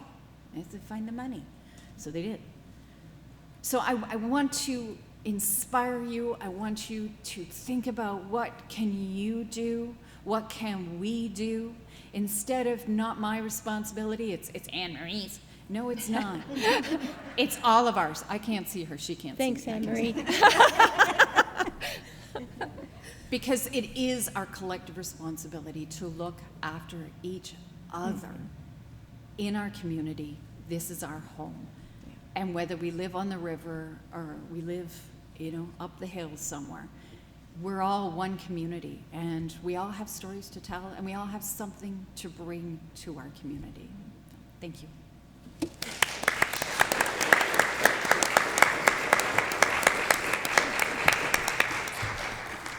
Thank you, Francesca. Passionate, as always. So I want to thank our 4 panelists tonight for their presentations. We learned that we need a menu of housing solutions that our municipalities and our communities can choose from.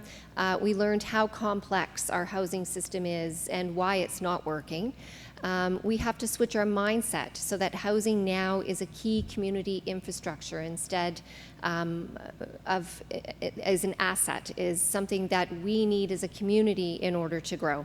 And we also learned about our local need and our local landscape and a lot of the challenges that our residents are experiencing. So right now, we're going to open it up for any questions that you might have for our panelists. I know that they would be thrilled to have some. So I'm going to just turn this.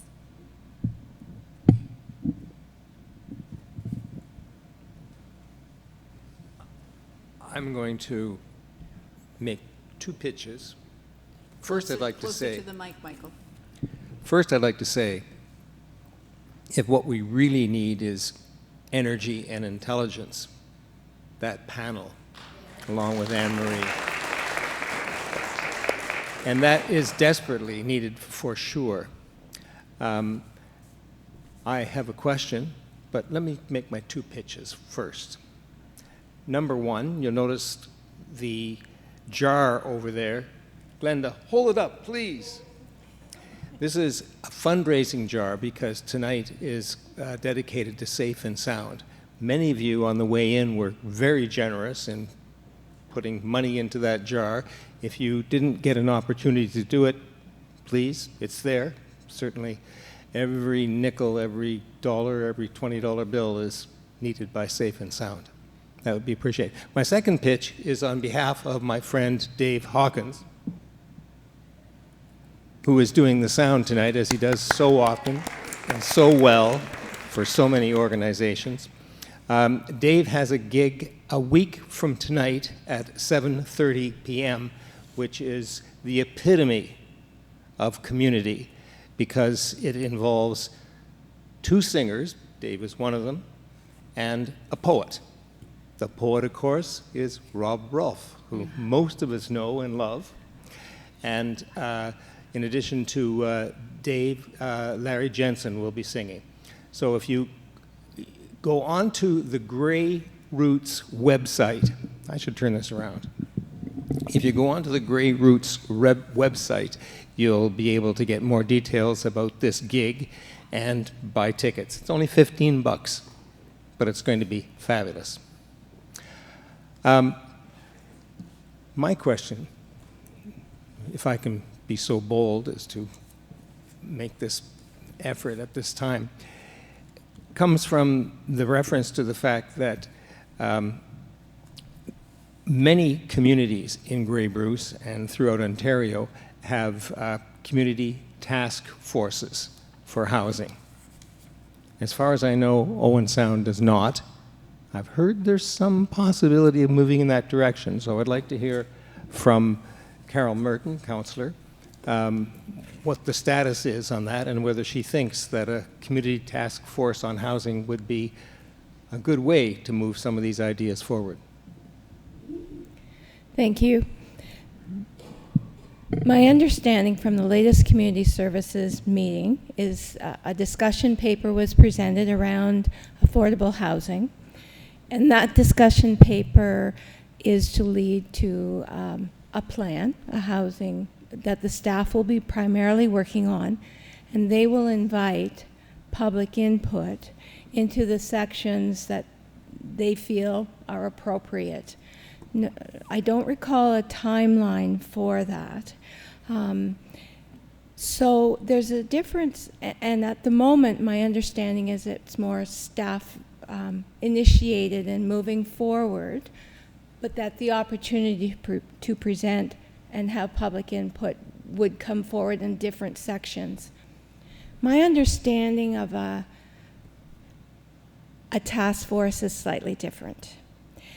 And what would be exciting, because I think we all agree we can't do it alone.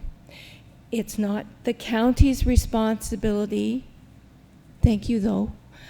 It's not municipality's responsibility, it's all of us together. But we need the community perspective, because often it's from the community coming forward with ideas and suggestions that actions can move forward that may not be within the mandate of a municipality who has certain regulations, bylaws, and restrictions. I think it would be very interesting if Owen Sound had a community housing and rental group that met, charge, that the ideas, the menus could be discussed, others could be added, action could be suggested, which would then come forward for either municipal consideration through staff and councillors, and even to the county reps, who for sure are very much a critical and a lead part in the housing continuum and spectrum. So you have the ideas and visions as well. As a politician, we look at it in our own frame of reference.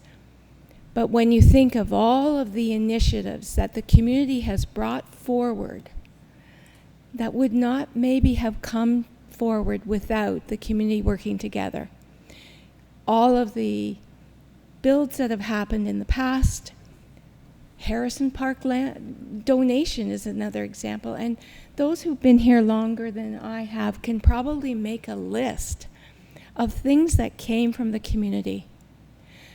The community, we all need help together to make this a solution together. So I think we definitely need, just as climate action really came forward as a community-focused, driven group, I see a similar kind of activity and action coming forward where ideas and solutions of the, as I said earlier, likely and unlikely partners, you drawing together. So I'm not sure if that answered. Thank you.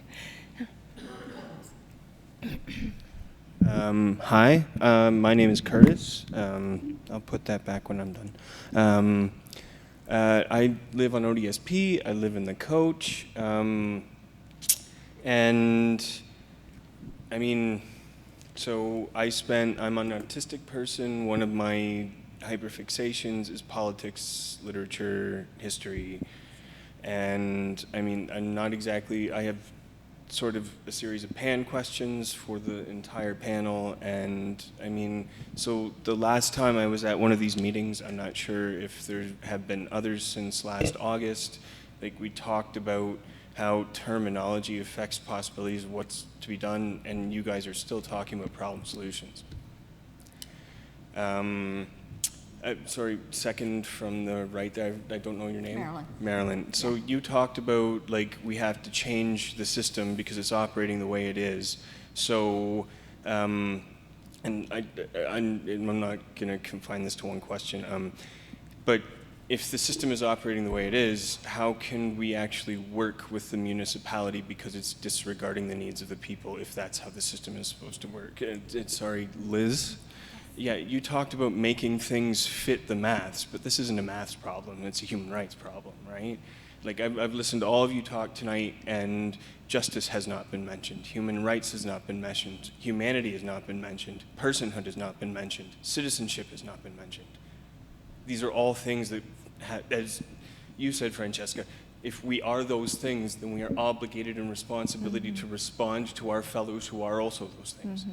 So, I mean, like, and Liz, you said, like, that the animosity doesn't help. Well, like my mother has Parkinson's. So she suffers from a disease that is one of the underfunded and least researched conditions in all of Canada.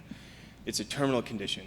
So there's a quote from Michael J. Fox, is like, the people with the condition are the experts. Where are the homeless tonight? Where are the homeless? I only found out about this because a friend mentioned, I don't know if I didn't receive the update because Facebook has tinctured my algorithms for updates, but somebody sent me a link. That's why I'm here tonight. Like, and the thing of it is that my mother's Parkinson's is terminal. Poverty and homelessness are terminal conditions. 1,500 people die of it every year, and that's one of the things that, I'm sorry, but procedure, protocol, professionalism, like the last time I was here, you guys were all down on the floor. There was no announcer, and now we're here talking about equity, and there's 2 more levels of hierarchy in front of us. We don't like being up here either. So my thing of it is, when you're talking about how these things aren't going to fly because there's no money for them, when you're talking about maths, they're abstracting human beings. When you're talking about changing a system that is operating the way it is, and nothing's getting done because we have to work with the municipality. Like, democracy isn't a system. It isn't an institution. It's our way of life. And we're talking about the fact that we've been robbed of the rewards of a fulfilling way of life. All of us here are talking about the fact that we're being robbed from. We are being stolen as the foundation of this country. The things, we are the elements that create government. Government doesn't create us. So how are we supposed to work with these people whose heads are on backwards? And when we're talking about resources, like, we live beside one of the largest bodies of fresh water in the world, plastic floats. There are places all over the world that are strapped together into floating islands, build domiciles, grow food out of them. We're talking about like using things with money. Like if we go into business and the market collapses, then it makes us vulnerable. Like we talked about imagination. Like, have you considered the fact that the systems you're operating in and their procedures are exactly what makes it impossible to think and imagine how to get around this, how to make ourselves successful without needing money? Because think of how much things we throw out, how much garbage we just waste that can be repurposed into almost anything. Yeah. And how long are we going to respect principles that, so long as they acknowledge people are virtuous, but as they are no longer acknowledging people, do not deserve our respect? Yeah.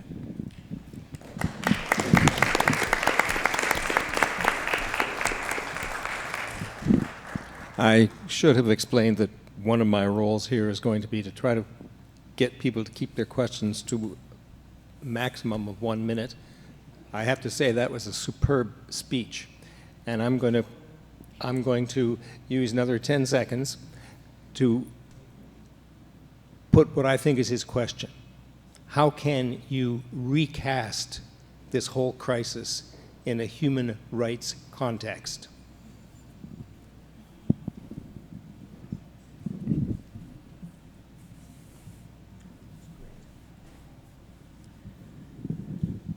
I have two questions. Carol, I loved what you had to say. You're obviously very informed and willing to think outside the normal limits of what people do at council levels. But how many of your fellow councillors in Owen Sound would share your perspective? Would that be a common thing, or would it be unique to you? First of all, I didn't capture your first name.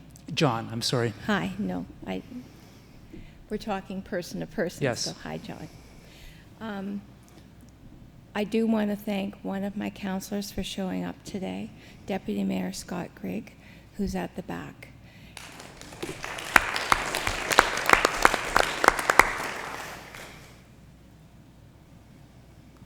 One by one, bit by bit, community by community, we address this issue. We cannot stop, and we have to keep moving forward. I'm here tonight because I'm asking the community to also be a power for change. I believe that councillors also want change. There's, in any spectrum, you have people who are in different places, but we're here to represent people, and I'm sitting here to represent those who aren't here tonight, who are on the waterfront, who are working double, triple jobs because they can't afford a home or rent or don't know what they're going to do. I believe that every councillor who's elected has the potential, and we have to continue as a community and group to inform them of how absolutely desperate this need is in our community. Thank you. Thank you. So one of the common themes among all four of you was the idea that the system is designed to work in a certain way, and it's working that way. So the reason why we have the crisis we have, the chaos that we have in housing, is because the system is designed incorrectly. It needs to have some change to it.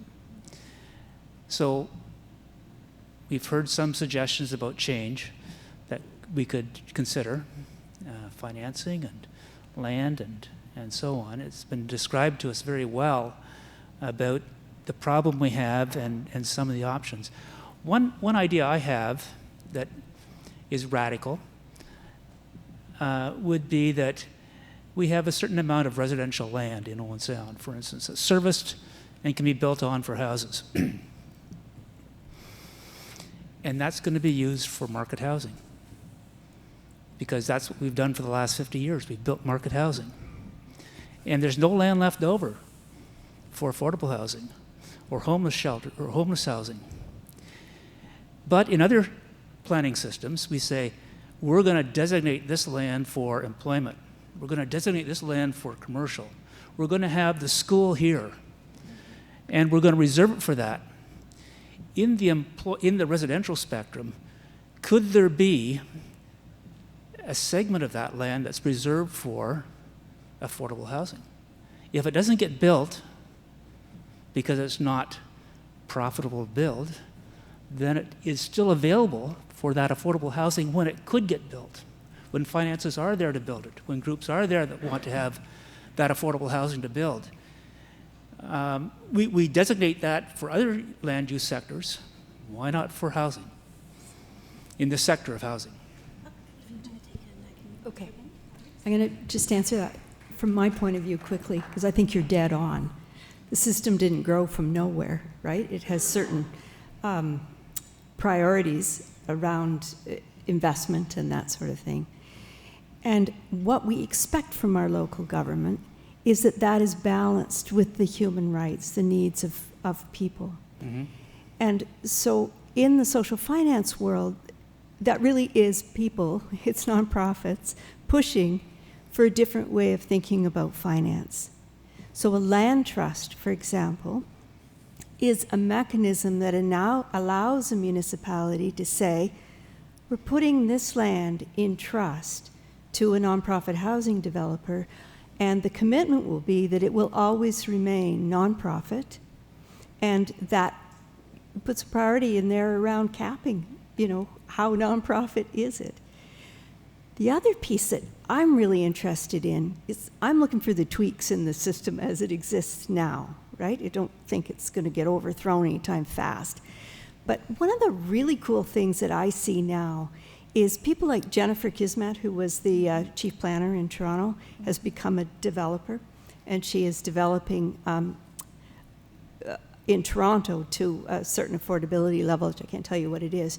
But she does not only mixed development, so there's wealthy, high-end apartments perhaps, low-end apartments, but there's also built-in commercial space, so that there's a coffee shop or a grocery store. Those folks all are paying commercial rent somewhere. What if they were paying those commercial rents into a nonprofit to subsidize the rental units to the kind of affordability that we can look at 30% of ODSP, for heaven's sakes? We're nowhere near that. Thank you.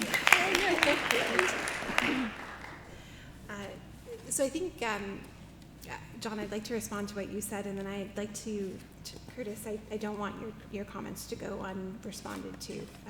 I'd really like to talk about that. So I think, regarding that, can we reserve lands or preserve lands or set them specially aside for affordable housing? So we have the mechanisms that are available to us through the authorities that were granted by the province. So to some degree, the tools that we have at our disposal, likewise with financing that's available for this sector, flows from the province and higher level of government. So we have some limitations. One of the approaches that has garnered, I guess, a lot of interest is the notion of inclusionary zoning. And that would be where you would say that, with every development, we would include a component of affordable housing. But that is not a tool that has been made available to municipalities to use. I don't think it'll work in this case because it's permissive. And I'm saying that it has to be prescriptive. Yeah. Mm-hmm. So what we have been looking at is public lands. And so that is one of, I think, the opportunities. It's getting closer to what you're suggesting there. And so the idea is that we would be looking at those lands that are publicly owned currently to identify if they do have potential for affordable housing. And then the intention would be that we would reserve those and do the early preparation activities to those lands so that they would be shovel ready and available to be developed for affordable housing specifically. But that would be under the oversight, I guess, or care of of the organization, the municipal organization or county that owns them. As Marilyn noted, there are very different structures that can be created to hold those lands and to facilitate those lands for affordable development only.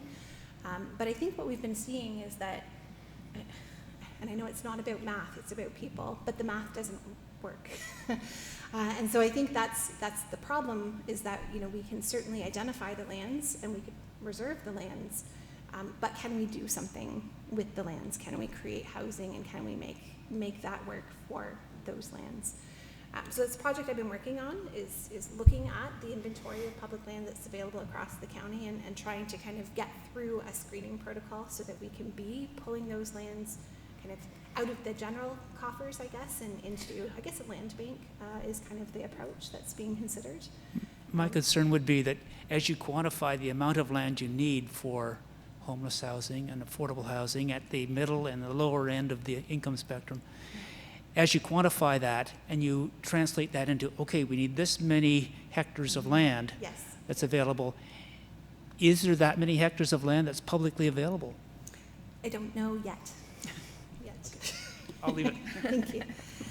And Curtis, I really appreciate what you shared there. And so just I'm gonna set my county hat aside for a second and just share that I grew up in a household that was supported on ODSP. I absolutely appreciate your frustration with that system. And I guess what I would say is that, like Marilyn, I have chosen to channel that frustration into action within the system. So she's in the house, so I've taken that approach where I really hope to be able to attack some of that change from within. The system is producing what it was designed to do. We need to change that. But I suppose I'm not of the mind that we should throw out our institutions just yet. I really do think that we've built some really beautiful aspirational institutions, but we haven't occupied them really well. And I think that's what needs to change. I understand that. Yeah. But as we're sitting here in 2023, Yeah. most of the options that we're talking about already existed 40 to 50 years ago. Yeah. They were demolished. They were Yeah. completely obliterated. I know. So what's the thing that comes next? I mean, all four of you are highly accomplished professional women who are inheritors of people who fought for their rights by not being nice. So what's the limit? Yeah. Because I'm sick of living in a slum, and I don't deserve to live there. And I work fucking hard to be able to say these things at places like this. Absolutely. And I thank you for that, because I think it's really important. And I think, in terms of the mechanics of kind of how the development approvals system works, how the housing creation system works, it is unfortunately quite highly politicized. And I think, we talk about the idea of NIMBY and the opposition to development. That is a community mindset issue. That is, I think, a lack of understanding that, by refusing to provide the additional floor of housing in a development that's going to change the affordability factor so that it is affordable and it can move forward and perform our works. We enter into these discussions that are very difficult, I think, for the decision makers, but what we need them, and with the greatest respect, we really need them to be keeping in mind that those decisions have knock-on impacts, specifically to individuals within the community. And so those decisions, and I think certainly that is appreciated by the councillors, but I think it has to be appreciated by the community members as well. Right? Like, are we really going to be going and opposing affordable housing projects? Is that what our community is going to do? We see that happen, right? So I think it's broader than the institutions, I guess is what I'm trying to indicate. It's a mindset overall. Yeah. We're talking about being able to work together as a community and arrange resources and imagination. And the people, okay, so we talked about people who need higher income, and we talked about, the staff in the institutions to be able to run them, and X, Y, Z, and everything that's facilitated in our lives, gathering resources personally, however. But the people who actually have experience of surviving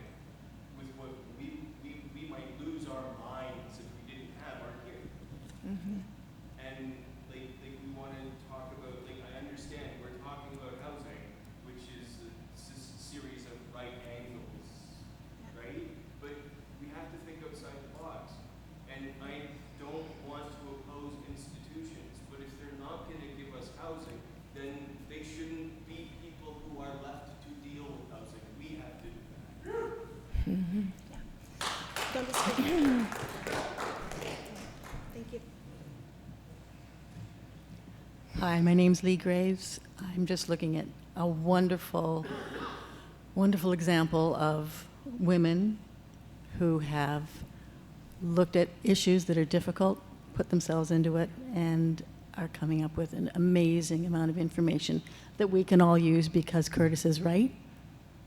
This is a fight.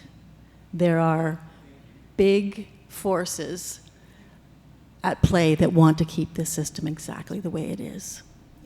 So that's why we're here. That's why we're here, and I'm really interested in social enterprise and social finance. And so I'm wondering, I think Marilyn, you alluded to the fact that there might be some other mechanisms that, you know, maybe in the big city they don't have to use it, but we might be able to. So I'm wondering, are there pots of money here in municipalities? Is there money available that could be kind of redirected towards this issue that is already kind of our own money, right? It's taxpayer money. And the other issue I'm wondering about, because I've done a little bit of reading, and I've noticed that in a lot of the language around investment that municipalities make, it has to do with market rates for investment returns. And so I'm wondering if we have to change the notion of what a return is and what a value is as we make our community investments. So I'm wondering if you could maybe speak to that. Yeah, thank you. I appreciate Curtis noting that we're professional, but I have to say, I've never worked in a municipality, and I never expected to be a housing advocate. And I have a kid who lives on ODSP, so I understand that reality really closely. And for me, it has been a major uphill battle to unravel the way municipalities work and how they think about something like housing. So I want to make one comment before I aim to answer the question about pockets of money. One of the things I've realized is that our rural municipalities are not tooled to deal with crises of this scale. They're not tooled to deal with COVID, they're not tooled to deal with climate change, and they're not tooled to deal with homelessness and the general economic hit that this housing crunch has brought. And so I'm still very much a learner in how municipalities are working, but I'm pretty committed to learn it at this point. And I think when I do a lot of strat planning, not so much now, but I used to do a lot of strat planning with nonprofit organizations. And one of the things I realized is that our nonprofits were not planning for change and resilience. They were planning for stability. And I see that when I tune into municipal conversations, that our goal here is a long, slow planning process to get to the plan where we might get to shovel in the ground where someone like Curtis can find a place to live. And that is not good enough now. It's not municipalities' fault, I mean, it's the way they're built, but we are living in a shift time and things are shifting really fast. And if you think we're at the end of these crises of climate change, COVID, and now we're in a financial crisis, not so, right? But this falls to municipalities to figure out because the impact is here and people are meeting in meetings like this. So I've spent the last week reading municipal financial statements. Now, if you want your eyes to cross, just, go ahead and give that a whirl. Some municipalities are easier to read than others. I know that AMO right now is quite concerned that municipalities would have to, in some way, discharge the municipal surpluses that we hold. Now, an organization as big as a municipality needs to hold a municipal surplus. In Owen Sound, you can see this on the website, it's very transparent, $32 million.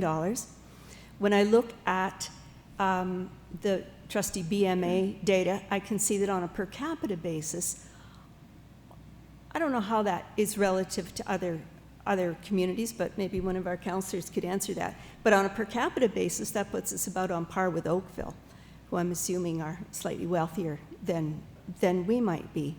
So I've gone to wondering, leveraging is a key strategy that developers do.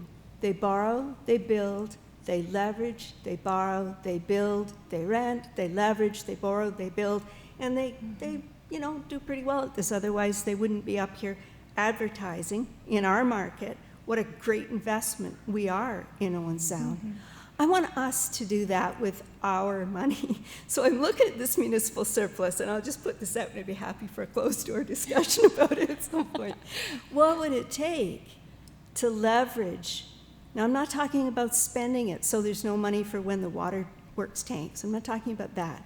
I'm talking about leveraging. I'm talking about underwriting a community bond that those of us who've had good jobs can now put a portion of our RSP into a community bond that is used for the capital to enable our nonprofit housing organizations to build more. And I'll just say on this, if you ever, feel like you need to write Doug Ford a letter, you might mention that social finance kinds of mechanisms like that at the moment don't benefit from tax benefit in the way that, a donation would.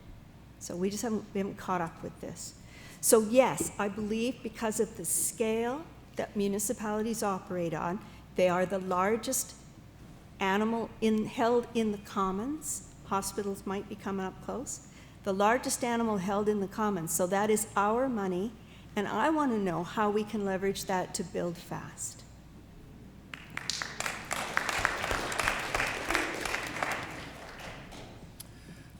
I'm just going to make a statement, and I don't expect that to go over very well. But in response to Curtis, I think he makes such good points about we need to treat human beings with respect and like they're human beings. We can't ask the few people here to donate money. We need to increase taxes. And I don't expect a whole lot of talk, and I know that's not going to be popular.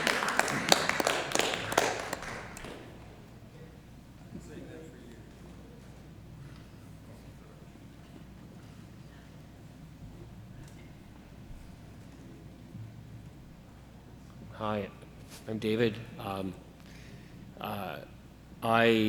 just want to look around I live in downtown Owen Sound. Look around Owen Sound. It seems to take so long for buildings to get finished. The Sydenham was supposed to be built in 2015. There was a big sign up. Is it built yet? There's a building out by the Bay Shore. They put up, the frame, and it's been sitting there since before COVID.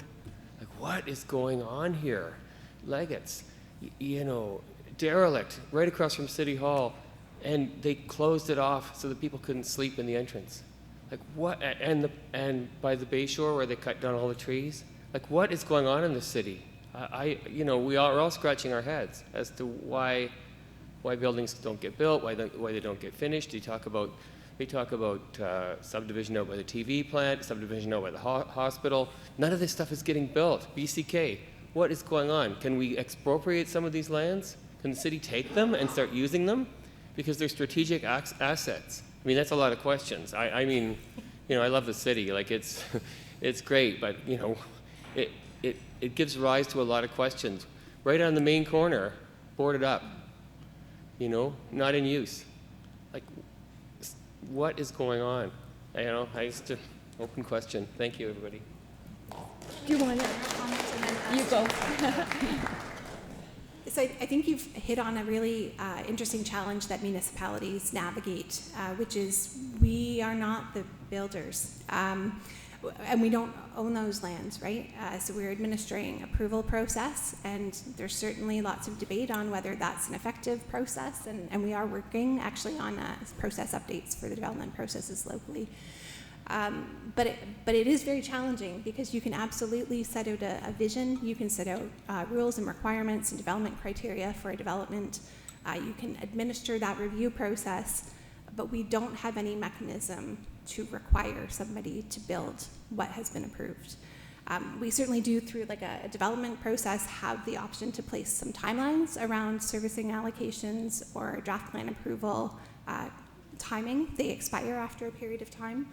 But beyond that, we're very limited in terms of our tools to force a property owner to do something, which I think, I mean, flip side, probably a good thing to some degree as well, right? But I think that is one of the major challenges that we face, is that we can set up all of the infrastructure, get everything ready for that to happen, but until that landowner decides to move forward, it is to some degree quite out of our control. It's a frustration, I think, within municipalities as well. Definitely have faced that. Yeah. Sorry, go ahead. You're absolutely right. And streamlining some of the approval process obviously can be a challenge, because there are some approvals that we believe still are so important. Certainly the Conservation Authority oversight is absolutely critical. The other event that occasionally happens is approvals are given, and then there is an amendment to the approval, which then comes back to council, which then changes the time frame. So you are correct. Sometimes it can take a long, long time to move things through the process. At this point in time, thinking of ways to expedite that, where land might be already available, financing through community bond, specifically for affordable housing, might assist, and certainly not to give an excuse, but it's a reality. COVID-19 changed the speed at which things move forward, including materials and supplies, including labor availability, and we are hoping as we move forward that impact will be minimized and we can start. But it doesn't change the process that Liz has mentioned, and the enforcement of timeframes is not a luxury that we currently have.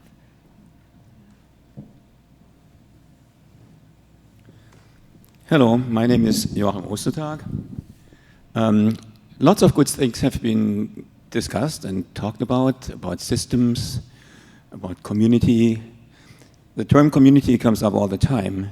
We are the community, and we are just a small part of it. And I think we need a major paradigm shift in so many areas. Climate change was an example that was brought up. All kinds of financial changes. And change doesn't really happen if we expect it from the top down. And so my question would be, how do we engage communities in all these issues? They all go hand in hand. So we talk about climate change, financial crisis, and so on, environmental issues, and homelessness and affordability. And I have worked for many years in the area of violence against women and gender-based violence, which is kind of similar, that things don't change easily, and there are efforts sometimes politically, but they don't change really the overall issue. So I think the question is to all of us, how do we engage each other? How do we engage even ourselves? Like when I think of this community, there's a lot of volume in living space, right? I mean, many of us probably here in this room live in fairly big houses, and we have fairly okay incomes, but we hold on to that space. So it needs a big shift. It needs a big shift in how we think what we need, what we want, how we care for each other.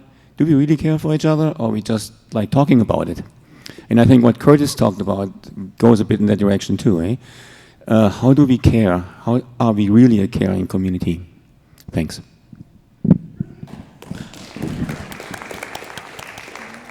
I'll take the community question. I'm always intrigued when somebody's life falls apart and they end up calling us at the United Way. And they're really genuinely shocked at the social safety net that actually doesn't exist. They live in Canada. They thought things were looked after. They thought the people that were on the fringes were there because of, again, personal failings.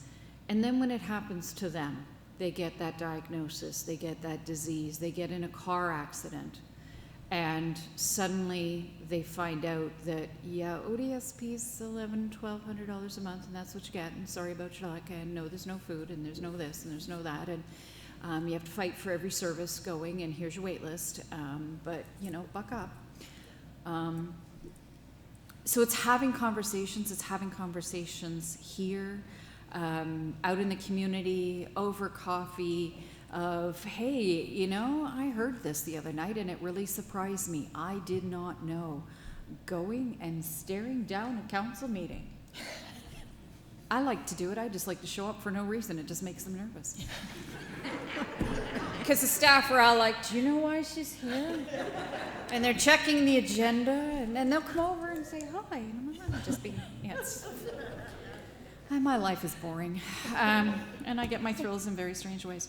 But it is those conversations, you know, engaging, like Curtis talks about, you know, where the people that we're talking about in the room. There are people we are talking about in the room. And there are people that we are talking about on committees. There are people that we are talking about that are engaged in leadership on these issues in different capacities. You know, we have peer support that inform things that we do in decision making, and I know, you know, because I'm pointing at Anne-Marie, but she has no idea, that when 14th Street was being considered and designed, they engaged with the people that would potentially be using that building and living there. So it's really a matter of talking and getting out and connecting with community, getting involved. Going back to that volunteering, going and sitting on a board, and then going and talking to your friends and neighbors and saying, you know, hey, can you come out and flip burgers? We're going to do a barbecue, and I want you to learn about and meet some of the people in our community that this is actually impacting. Mm-hmm. Because for so long, you know, we're just in our little bubble, and we have no idea what the iceberg that people in life are dealing with. And that's where talking to people, we've missed this so much with the pandemic of staying connected and what's going on and who's got, you know, and going for supper at the church and that kind of thing. And we just got to get back to that of talking to each other.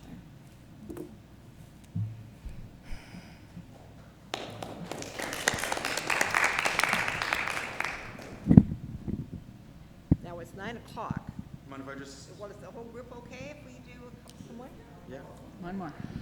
Yeah, sorry, I don't want to take too long.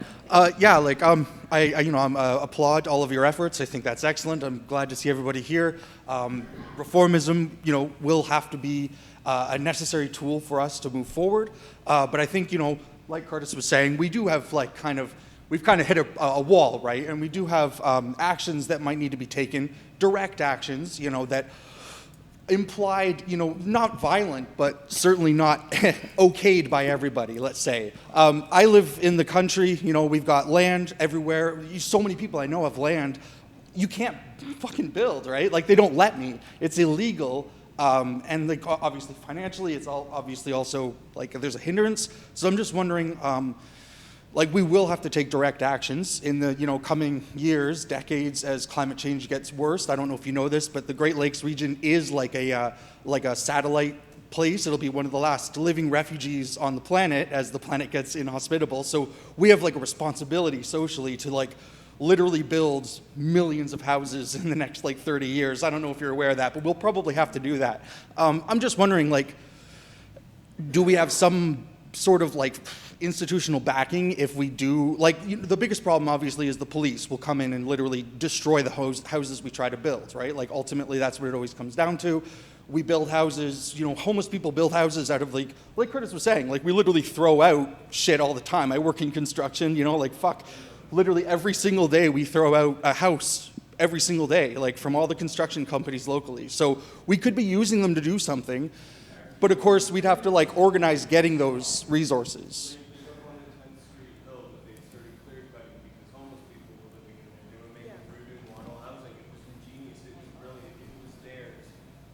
We could be helping them. I've got tools, you know, everybody's got fucking tools. We all spend thousands of dollars on tools, and there's stuff everywhere. Yeah, and I agree, yeah, like I am, yeah, I'm sorry, yeah, Yes. So I'm just wondering, we have some sort of institutional protections. I'm not saying you can put yourself on the line, So but you're contradicting yourself because you're asking for institutional I protection. understand. At the same Yeah. time, you're saying, burn it to the ground. I'm not saying burn it to the ground. I'm saying that we don't really have a choice. Some people will inevitably do things outside of what you see as the law, like regulation, all of which I understand why we have these institutions and fixtures, regulations and stuff. Good on us, was very, very good. But obviously we all know we've hit this brick wall, and we don't know what we're going to do next, but we will have to do something. Well, people will do something. We're already doing things now. Yeah. We just got to make it easier, and I don't know, somebody's got to be out there saying this to the bad guys, the guys with the suits that are stopping us from doing this because they're making too much money, right? So courage is the word, the courage to stand up. The sure, courage yeah, to go political and do will. something. But we have to make sure when we do those things, so if we went to your place and we set up tiny homes, what we're going to be concerned about is potable water, obviously, sanitation, all of those things, obviously, because yes. the people we're trying to help have to be safe. And that's why the regulations make sense. Environmental regulations, all that stuff makes sense. But like I say, we all know, there's just so many stopgaps and hindrances in gatekeeping, not just financially, but just legally speaking. I've just another thing, just where I live, I know people who do break this law, but then they can just get around it because the municipality can't fight their lawyer. But I can't afford to just break the law. They can afford to just break that bylaw. I can't afford to break that bylaw. Laws are for poor people. Yeah, exactly. So it's just, I don't know. It's just we are coming to that point, and we are going to break that law. Sorry, we don't really have a choice. But yeah, I'm just, Yeah, no. Hopefully you're out there for us. I hear. I Yeah. expect Jan's going to get a hi-ho and he'll be out at the Glassworks property and start digging. Very soon. Well, clearly. Okay. He's wearing turquoise. You got to let him talk. I'm Bill Stobie. I'm a developer, a landlord, and a realtor. There's a few things that it's a wonderful panel. Thank you so much. It's we've got so much intelligence up there that it's wonderful to see and be a part of this. A few things I want you to just consider. We have a lot of empty stores downtown, and the city has a law that you cannot have residential on the main floor. I'd like to see that changed personally. If you could have residential units on the main floor of some of these vacant buildings, you could have them for affordable housing, encourage that. So I think there's a great opportunity there. Owners of the properties would probably go for that too, because that main floor would then be taxed at the residential rate, which is a lot less than the commercial rate. So it'd save them in taxes, because our commercial rate is just ridiculous in Owen Sound. Another idea for housing the homeless, I'd like to see the city and Grey County look into buying a motel, a local motel. There's a lot of motels out there. Everything's for sale at the right price. The property that you bought on 14th, there's a lot of money being spent on that. That's over $5 million for that property, with all the renos and so on. If you bought a motel, it's more so, it's already a residential format. And so your reno costs would be a lot less than what you'd be paying for the conversion. Another thing I'd like to see is the federal government, through the CMHC program, they've got a program called RAP, and that's the Residential Rehabilitation Assistance Program. In the past, it was available for developers to utilize and convert properties into residential. That's been changed. Now that's only for doing that on reserves. So I'd love to see that back available for all developers, because we are in a housing crisis. We need more housing. Can I respond to you a little bit? Yeah, sure. In the Social Finance and Housing Learning Group that we've been running through the Institute, we have variously talked with developers or had developers as speakers in some of the public events that we've done. And I think there's a growing sense that the developer sector has knowledge that would be really useful to come to the table. Yes. So one of the plans that we're cooking up now is that we would actually create, I guess call it a workshop, but we're sort of imagining it being teams of mixed developer people, housing advocates, municipal people, who we give a dilemma to. Here's what it costs to build this unit. Here's what the affordability is. Here's the gap. Now go. Think what the good ideas are, and we'll kind of run that. If you're interested in that, you could leave me your business card. Sure, yeah. And we'll make sure that you get in on it. Sure. So Another I think thing is developers are often left out of the question absolutely. or don't show up or whatever. I don't know, but yeah. And good. another thing I'd like to see the city look into is a policy on tiny homes.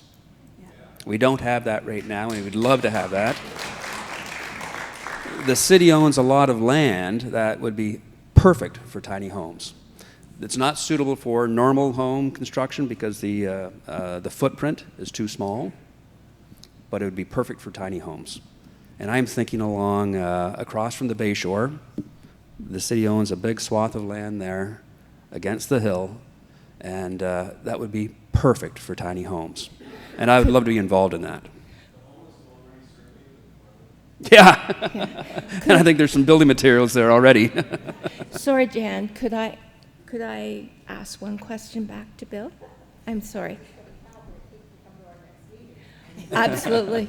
I just wanted, I'm sorry, it's about the tiny homes, because I've been looking into tiny homes. Some of the things we're hearing, and I would rely on you to correct this, is by the time the tiny homes are built, they're still above the income level for those who could afford that.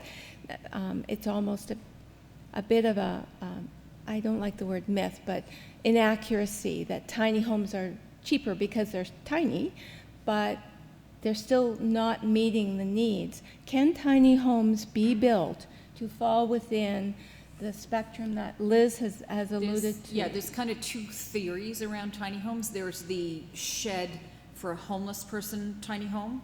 That's kind of like take one of the 10 by 10 sheds and turn it into. No. And then there's the boutique-y tiny home that's minimalistic living. And, that's two different things. And there was a discussion at one point on Facebook about somebody at the bottom of the peninsula building a tiny home complex. And this woman was like, oh, fantastic, I'm in, I need a 3-bedroom tiny home.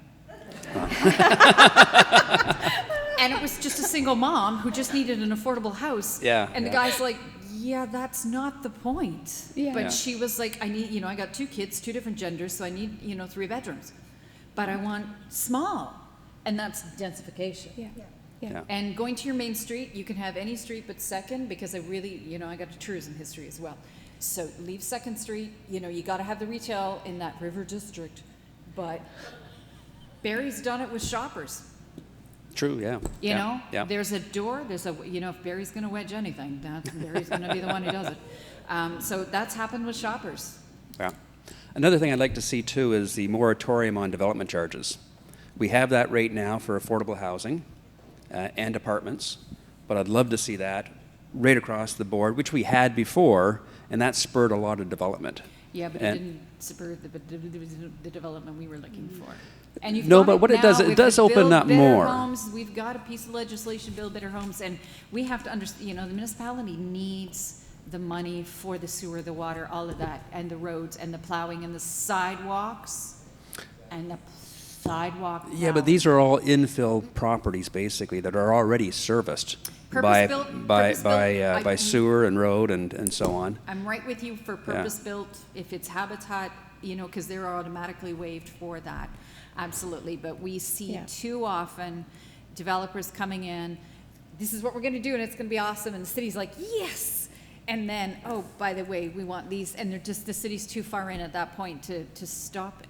Yeah. So, you give people an inch. Anyway. And then one last point that it's impossible to do probably, but I'd love to see some rent controls. Rent controls on properties that are, pre-2000, and just, cap them at the market rent. As a landlord, all my rents are way below market rent right now.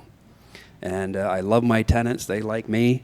But I see other landlords in town that are just charging outrageous rents. And Marilyn, you said, or Liz, you said it was $1,740 a month for a 1-bedroom. Like, that's just insane. One of my buildings I sold 3 years ago, my average rent was $650. And now that landlord is charging between $1,500 and $1,600 for the same units, And which that's is the insane. That's the investment companies that are coming in. They're reno-evicting everybody. They are, out. yeah. And then they're going out and going, put your money with us. We're an investment company because this is the return. Yeah. I'm getting my previous tenants calling me and say, Bill, what can I do? They're trying to kick me out. Yeah. And so it's And just, it's terrible. That is why when the municipality puts a plan in place around affordability and links it to our economic survival really as a community, we need to be able to craft those incentives for long-term affordability. Yeah. So you don't get the development charge forgiveness unless, this is according to me, unless you've got a 25-year commitment to affordable. And Yeah. we define what affordable means in terms of market rent, 20% below market, 30, 40, whatever. But we've got to be able to link the housing we build to the housing we need and use the municipal incentives to ensure that it stays affordable. Great. Love the panel. I love what you're doing. Keep up the great work.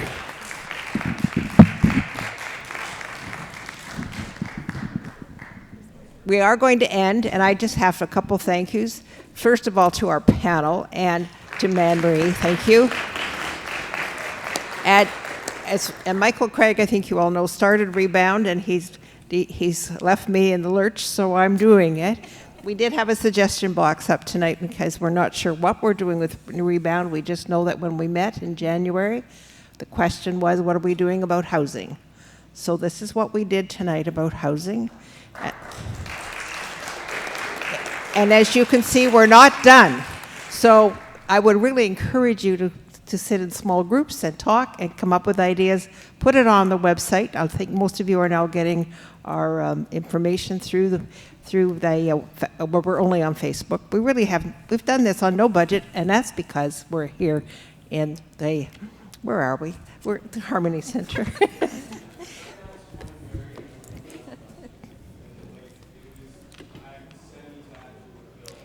Can you pick?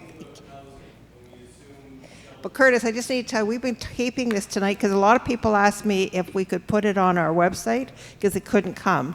And when you speak over there, I don't think they're getting them at all. So this will be dead space on our... But there are some people leaving, Curtis. So that's, I have said our goodbyes. It will be a very... So as Bill brought it up, and we've talked about it all night, and the division between like the cell that people select for homeless people or a tiny home. When you guys are talking about housing, what does that actually look like? That's the one thing we never actually tackled tonight. It's always the housing that person needs and is looking for. So the mom who's got 2 kids and needs a 3-bedroom, that's what she needs. You know, somebody who's, you know, it's right sized. No, I don't mean like the actual physicality of it. I mean like the definition of like what constitutes like dignified shelter in the first place. Choice. Gotcha. Yeah. Yeah, having options. Having options. Having options, great. That's the huge thing, you know? You live out 28th Street and that's it. Thank you so much. Thank you all for coming. Please remember, the jar is still there, awaiting donations. Thank you, And I think this tells us that Rebound is going to continue, and maybe I'd better not desert it after all. Yes. Good to share the spots here. I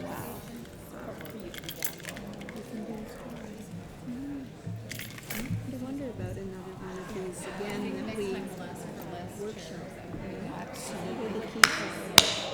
Now there needs to be direction, like some sort of focus about housing, but get the key players, start to build, it's likely a number of people. Did you see the What to Do wheel we created for climate change? I did. Do you think the What to Do wheel for housing? Yeah, because I wonder when after our last, wouldn't that be interesting to do?